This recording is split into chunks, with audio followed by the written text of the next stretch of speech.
आपने word time travel तो जरूर सुना होगा क्योंकि इसे कई कार्टून सीरीज, मूवीज और ड्रामाज में दिखाया गया है और कभी ना कभी इस बारे में कोई ना कोई बहस सोशल मीडिया पर भी देखी होगी। ये एक ऐसा टॉपिक है जिसपे कई स्टोरीज और मिथ्स वगैरह भी बनी हुई हैं। आज हम इसी टॉपिक के बारे में बात करेंगे और देखेंगे कि जो स्टोरीज और मिथ्स वगैरह इस टॉपिक पर सुनने को मिलती हैं इनमें कितनी सच्चाई है। सबसे पहले हम बात करेंगे एक जहाज के बारे में। आपने सुना होगा कि एक अमेरिकन जहाज 12 जुलाई 1955 को गायब हो गया था और अपनी फ्लाइट के तकरीबन 37 साल बाद जमीन पर वापस दोबारा लैंड हुआ था। लेकिन मैं बता दूं कि इस बात में कोई सच्चाई नहीं है क्योंकि इंटरनेट पर मौजूद तमाम इंफॉर्मेशन के मुताबिक ना तो 12 जुलाई को कोई जहाज गायब या तबाह हुआ और ना ही साल 1955 में ये सिर्फ एक लोगों की जानिब से बनाई गई मनगढ़ंत कहानी है। इसके अलावा और कुछ भी नहीं। इसी तरह आपने एक और एंड्रयू कैल्सन नामी शख्स के बारे में जरूर सुना होगा क्योंकि ऐसा मुमकिन ही नहीं कि टाइम ट्रैवलिंग की बात की जाए और इस बंदे का जिक्र न किया जाए। कहा जाता है कि 2003 में FBI ने 44 साल शख्स को गिरफ्तार किया था जिसका नाम एंड्रयू कैल्सन था। इसे शक की बुनियाद पर अरेस्ट किया गया था क्योंकि इसने स्टॉक मार्केट में सिर्फ $800 की सरमायाकारी की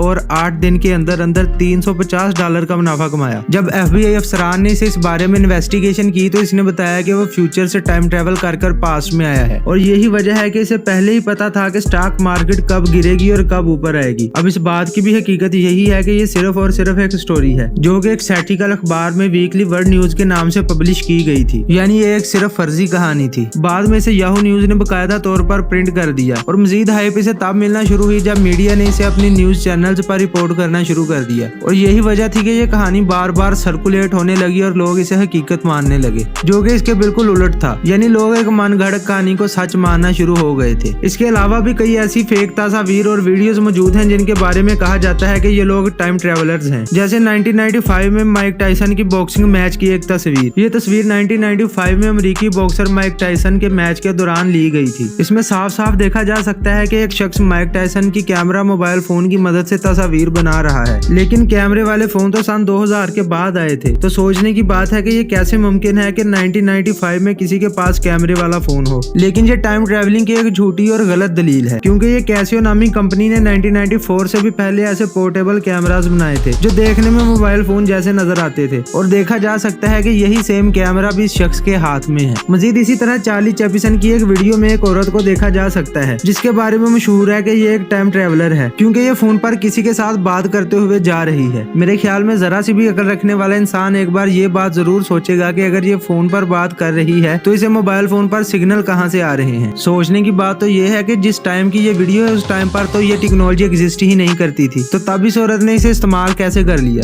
दरअसल अगर जरा सा गौर किया जाए तो पता चलता है कि ये औरत तो सर को खुजा रही है, इसके अलावा और कुछ भी नहीं। अब कई लोग कहेंगे कि इस बारे में तो कई थ्योरीज भी मौजूद हैं, जैसे स्टीफन हॉकिंग की क्वांटम ग्रेविटी की थ्योरी, इसके अलावा अल्बर्ट आइंस्टाइन की थ्योरी ऑफ रिलेटिविटी, इसी तरह थ्योरी ऑफ वर्म होल और इसी तरह कई और थ्योरीज जो कि टाइम ट्रैवलिंग के रिलेटेड हैं। आज हम इन थ्योरीज पर बात नहीं करेंगे क्योंकि ये काफी डीप टॉपिक है, लेकिन ये सब थ्योरीज H.G. वाल्कर्स की नावल जो कि 1895 में दी टाइम मशीन के नाम से लिखी गई थी इसके शाया होने के बाद की हैं और इससे काफी ज्यादा इंस्पायर्ड भी हैं और अभी तक इनमें से किसी एक भी थ्योरी को प्रैक्टिकली पॉसिबल नहीं बनाया जा सका। यानी ये अभी तक इन साइंसदानों के अपने अपने जाती नजरियात ही हैं जिन पर अभी तक कोई कामयाबी या पुख्ता दलील नहीं मिल पाई। ये एक ऐसा टॉपिक है जिस पर अनगिनत मूवीज, बुक्स और डॉक्यूमेंट्रीज मौजूद हैं। हर बंदे ने ही इस टॉपिक पर अपनी समझ के मुताबिक बात की है, जिनमें एक बात जरूर कॉमन होती है कि वो 50 से 70 साल पुरानी होती हैं। बिल्कुल इसी तरह जैसे हम लोग अपने बड़ों से बचपन में जिन्नात या बादशाहों की स्टोरी सुना करते थे, वो भी ऐसे ही कई साल पुरानी कहानियां हुआ करती थी। बादशाहत, तावीज़ात और जिन्नात में वेस्टर्न लोगों को कम यकीन हुआ करता था और ईस्टर्न लोग इन चीजों पर ज्यादा बिलीव किया करते थे। यही वो वजह है कि हमें शुरू से लेकर आज तक जिन्नात, तावीज़ात और बादशाहों की कहानियां सुनने को मिलती हैं। और इसी तरह सेम वेस्टर्न लोगों का believe aliens, monster, time travelling और बरमूदा ट्रायंगल जैसी चीजों में हुआ करता था। इसीलिए हमें आज के दौर में इन चीजों पर काफी ज्यादा डॉक्यूमेंट्रीज और स्टोरीज वगैरह सुनने को मिल जाती हैं। इसकी एक एग्जांपल आप इस तरह से भी ले सकते हैं। क्या आपने इस बारे में कभी सोचा कि तमाम UFOs, एलियन एक्टिविटीज और टाइम ट्रैवलिंग हमेशा वेस्ट की कंट्रीज में ही क्यों होती हैं? कभी एशिया के किसी ममालिक में क्यों नजर नहीं आई? और ना ही ऐसी नॉर्मल एक्टिविटीज कभी हमारे बड़ों को नजर आई और ना ही कभी हमें। आपकी इस बारे में क्या राय है? हमें भी जरूर बताएं।